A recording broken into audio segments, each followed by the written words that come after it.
G'day folks, we recently went on holiday to Tasmania, and one of the spots we visited was a little town called Tarraleah. Actually, it was only a hamlet. Tarraleah originally was a huge town, and it was built by the hydroelectric company in order to house workers.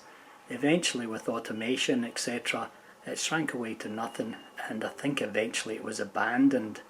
It was bought, I think in the 90s or something like that, by a development company who turned it into like a holiday resort.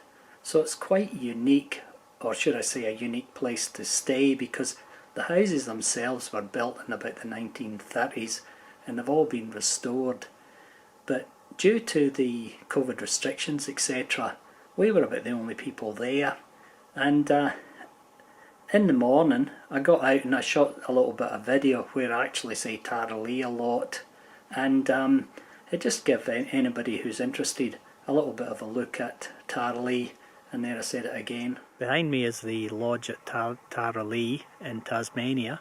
I'll do a little bit of filming and have a little bit of a talk about this place because it's really quite fascinating. The lodge at Tarraleah was built as accommodation for visiting engineers to the hydroelectric scheme. Tarraleah was built in the 1930s, or started in the 20s, completed pretty much in the 30s, and it existed purely because of this here, hydroelectricity. Tarraleah pretty well exists purely for accommodation. So all these houses here, these are all just accommodation places, and it does overnight accommodation, long stay accommodation, weddings, corporate functions.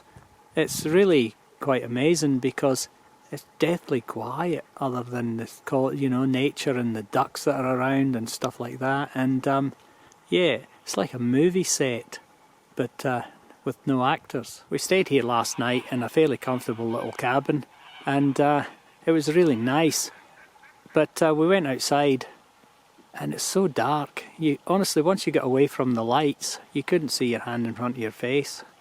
One thing I will say about this place, there's no Wi-Fi or internet connection, and I found out last night how really boring free-to-air television actually is. And that's our little cabin that we had last night. And